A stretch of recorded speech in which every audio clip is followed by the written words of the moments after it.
Hey guys, this is Mark, and I wanted to make a video to help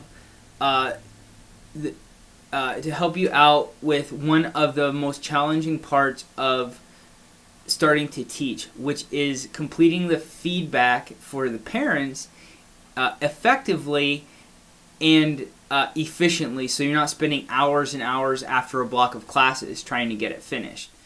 So I have found two main tools that I have used in my over my 4 or 5 months of teaching that have been very helpful to me. There's one that I started with and I used for a few months that I think it's really great. I think it's a really valuable resource, and I do think that new teachers should probably start out there because it can expose you to lots of different formats and ways of doing the feedback.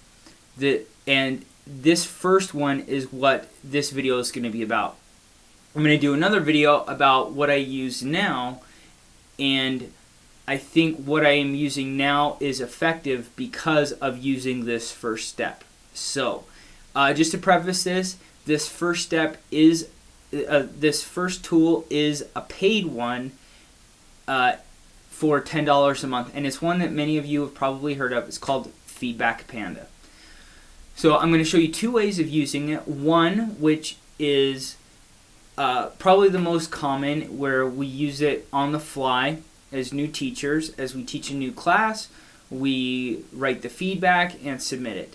Then I'm going to show you another way of using it that can be really helpful to create your template library, and this will get you closer to being able to do the feedback in between your classes, which is the goal for most of us, I think, so we don't have to spend a couple hours after we teach doing the feedback. So let's get started. So the first thing that you're going to want to do in Chrome is you're going to want to install the Feedback Panda extension. So all you're going to do is Google it here. Feedback Panda extension. You can see I've searched for it for a few times. I've recorded this video like 6 times, and I make a mistake with my screen capture software. Anyway, that's my problem. Okay, so the Feedback Panda extension, and it's this first one that comes up. So we'll click on that, and then we will click Add to Chrome, and this will add it to our extensions up here. So we'll give that a minute. So click Add Extension.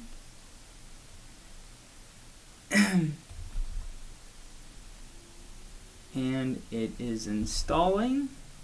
Okay, it's installed now, and you can see it's installed now, and you can see that we have the panda icon here at the top right. Now, when you come back here to your teacher portal, this is the home page. I'm going to click here to go into my my classrooms.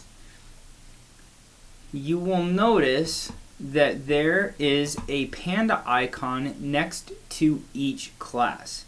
Now, these are my upcoming classes that I haven't taught, but once you teach these classes and you come over here to your missing feedback tab, you will see the panda icon carries over. So for the sake of our demonstration, I am going to just click on this icon right here. Now, prior to doing this, you need to set up your Feedback Panda account. There is a 30-day trial period before they start charging you. So I think it's 30 days. I might be wrong on that. But if you're teaching and you're starting to get a lot of classes, the whatever trial period it is, if it's 14 days, it's definitely enough time to test it out and to see how it's going to work for you. Okay, so I'm going to click on this panda icon. You'll see that the Feedback Panda website opens up. And immediately here it pulls in the student name, and I'm going to click on this here. It pulls in the student name, and it pulls in the student ID number. And this is important because you will probably end up teaching several students with the same name.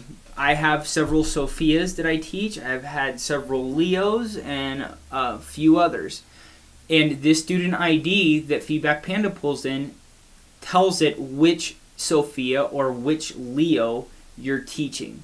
So it tracks everything based on that. Some other fields that might be important to you is the nickname. You can use this if they go by one name on the VIPKid website, but they want to be called another name in class. You can put that here, and Feedback Panda will track it. You can put their birthday in here, and I'm not really great at remembering to tell the kids happy birthday, but having this here allows Feedback Panda to tell you what their age is. So if you're doing lesson prep, you can select a reward based on their age. So you're not doing something really young for a student that's older. You can include any other notes on here if you want. You can also upload a picture. And I do this a lot because I'm not really great with names, but a picture will jog my memory and remind me about that student and their struggles and their strengths and their personality and stuff. The way I handle that is I use the Windows snipping tool. And it's the Windows tool that allows you to just grab a screen capture of anything on your screen. And so at some point during the class, I will grab that picture, and then I uploaded it to Feedback Panda to help keep an eye, or to help have that visual reminder of who the student is. Okay, when you teach a class for the first time, it's going to pull in here the class. See here on, well, let me hover over it and show the class. But it will pull in the course. It'll know the course serial number. And then down here, when you write feedback for a class for the first time, it will not have a template available to you. So you will need to click on the cloud button. And this is a fabulous feature. So we'll click on that, and this pulls in a bunch of feedback templates that have been written for this particular class. And something to keep in mind here is to make it, especially when you're teaching level 2, you want to make sure that it has interactive class written here.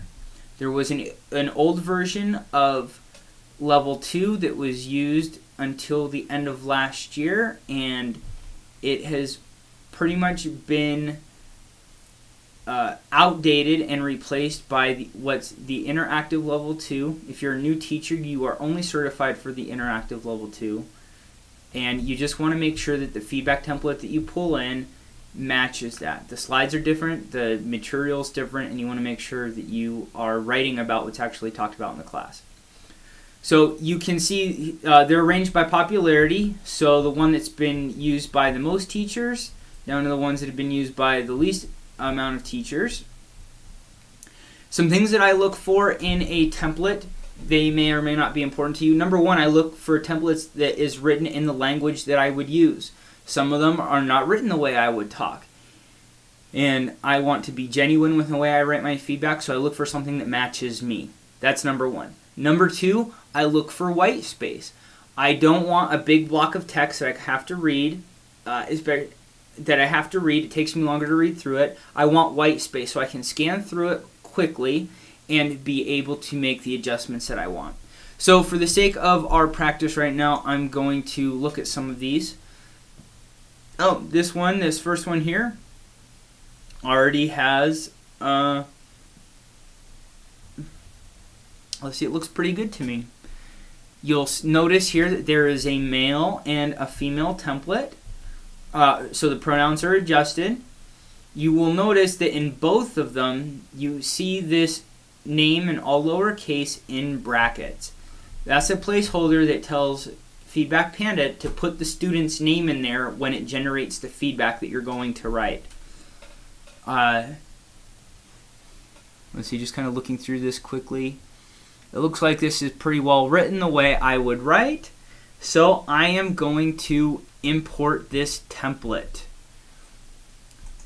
So when that happens, these two templates, the male and female, now become editable, and I can do some things to them. So the first thing that you're going to want to check out is the very end, where the teacher, kind of the sign off is.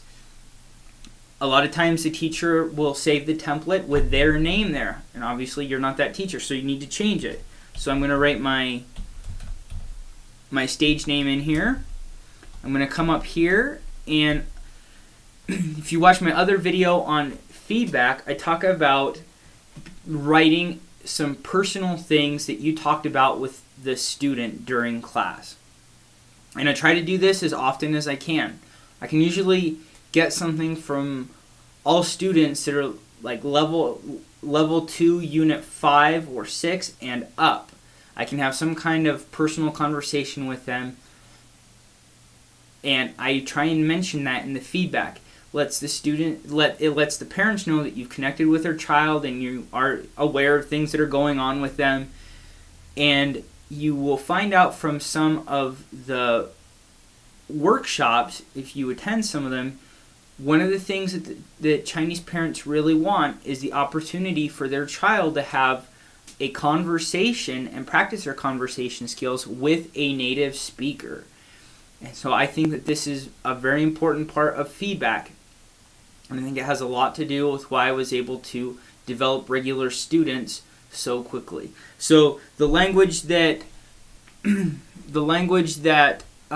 would write is, so name, this is the placeholder for where Feedback Panda is going to put the student's name in. Did a great job during the free talk part of class. No, 2 words. During, okay. He said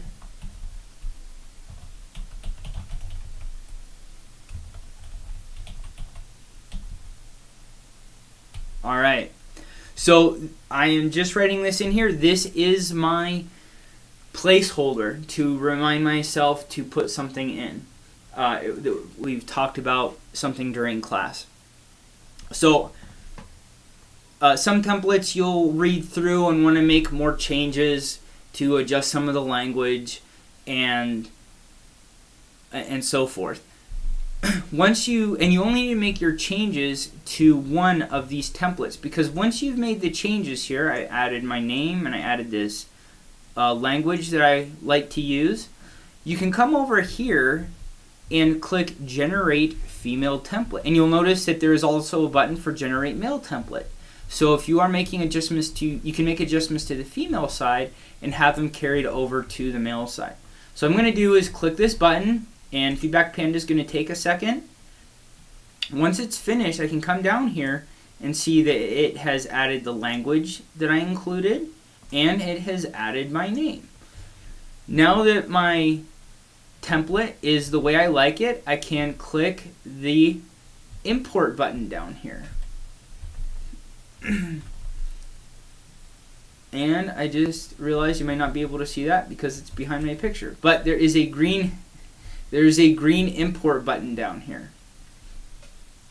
So I am going to click that. Now I have this template available to me, and where the name in lowercase with the brackets was, you see the student's name is written in there, and it has my placeholder for my language and my my teacher name. So I can personalize this to what I want. I can ask the parents to leave me feedback, and I've done that. I can thank parents for leaving me feedback, and once I'm all finished and I'm ready to go, I can click on the copy feedback button here that will copy the feedback to my clipboard, and then I can paste it into the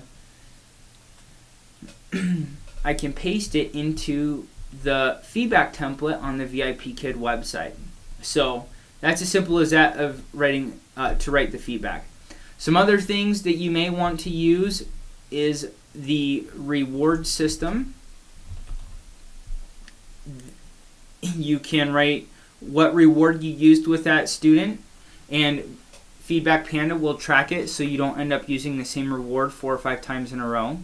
You can write teacher's notes, and these are class specific. So if Mike shows up 15 minutes late to class and you can't get through all the slides, you can make a note of that in here in case it becomes an issue and the parents leave you a poor review because you didn't get through all of the material. You will have this record of what happened in class. If something else happens and you decide that you want to write a note to the learning partner for the class, you can do that here. You can write that in here if you like, and then paste that to the feedback form on the VIPKid website. So once you have all this finished, you just click Save and Closed, and it will take you back to your main Feedback Panda dashboard. Okay, so that is the primary way that many of you are going to use Feedback Panda. You're going to do this probably after class as you're going through and writing the feedback for your block of classes. Another way that you can use this, you can kind of work ahead a little bit to get you closer to doing the feedback in between the classes. So I will show you how to do that.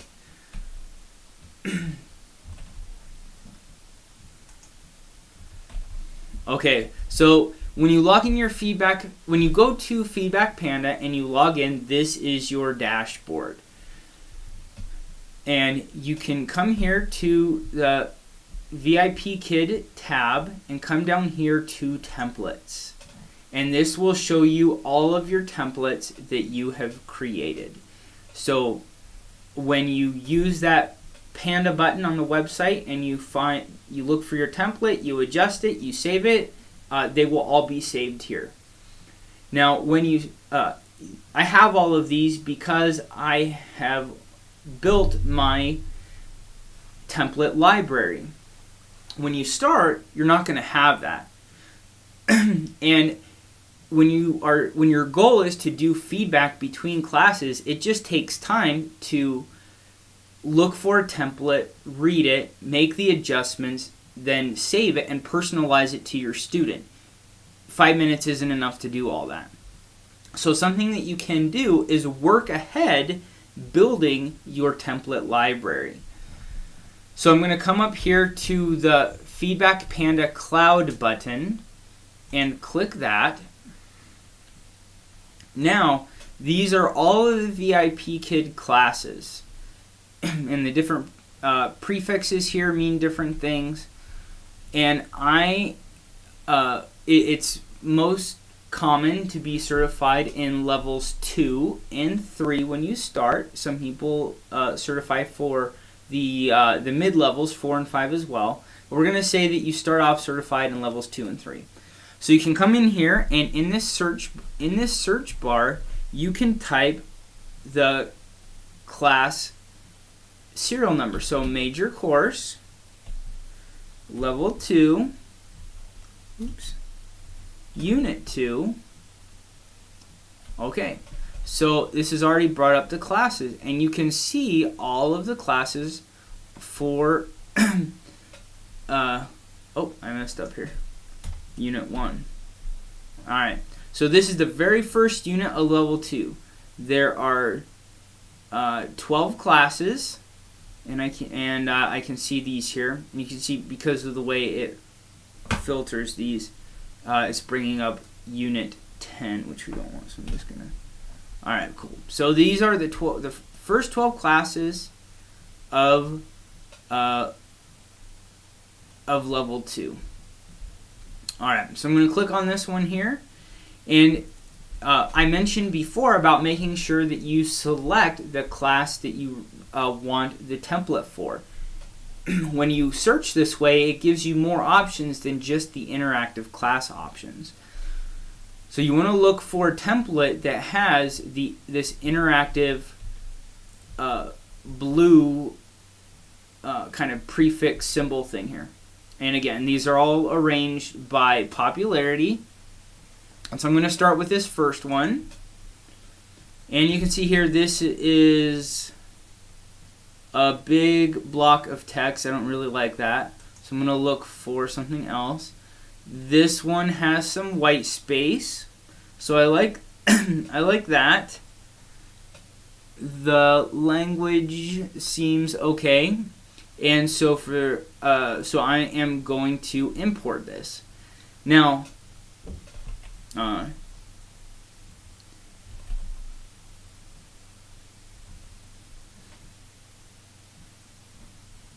okay.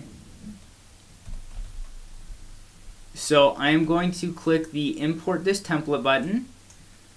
Now, when you are starting out and you don't have a lot of classes and you're trying to work ahead a little bit, when you click that import template button, it's going to come up with a message, or kind of another box that says, do you want to import this class? In other words, you haven't taught this class yet. Are you sure you want to import the class? All you do is click OK. It'll import the class, and then the template will open up here to the editing window. And you come through here and do what we had done previously. So you put your teacher name in here. Oops. You put in the extension topic.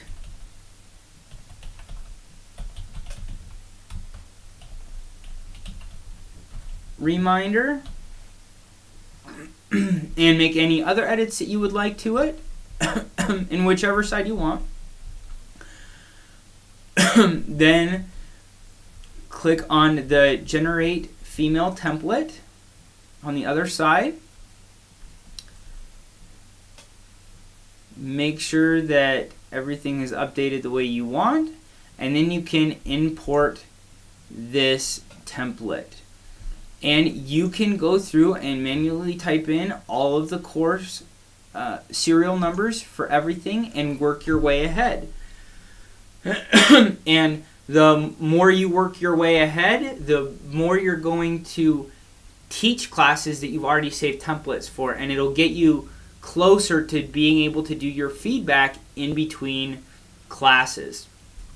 And so you can the way the numbers work out, it's 12 classes per unit, and there's 12 units per level. So there's 144 classes, which means 144 templates for level 2. There are, I don't know why I'm holding up 4 fingers. Anyway, so there are 12 classes per unit and 12 units in level 3. So that's another 144 classes. So between those two levels, it's 288 classes and 288 feedback templates to build out in your library. And so if you have some free time and you're just watching Netflix or whatever, you can be working on this on kind of some off time and get closer to reducing the amount of time you spend on putting your feedback together. You'll already have a template that you like that will populate when you click the Panda button from the website, and it will get you that much closer. So I hope that this has been useful to you guys. This is 2 ways of using Feedback Panda. One is just building it template by template as you teach classes. The other one, and for that you install the Panda plugin and just click that Panda icon after each class. The other way is to come to the Feedback Panda website and build out your template library. Then that Panda button on the VIPKid website becomes that much more powerful because it will already open up with a template that you have customized to the way you like to word your feedback. So there's two options. I did include my referral link down below. If you guys want to try this out, I'd really be grateful if you use my link. And like I said at the beginning, it's $10 a month, and if it can save you 5 or 6 hours over the course of the month or more, if you're teaching more classes, for me, it was totally worth it. And like I said at the beginning, this is what I use for my first few months. It gives you a lot of exposure to the way you like to word your feedback and a lot of availability of using other people's templates and seeing the way they do things. I will do another video about what I currently use, and I don't think I would be as effective with what I'm using now if I didn't do Feedback Panda as step one. So, and I will get that video out here in a few days. So, thanks again. Please leave any questions down below, and I'll catch you in the next video.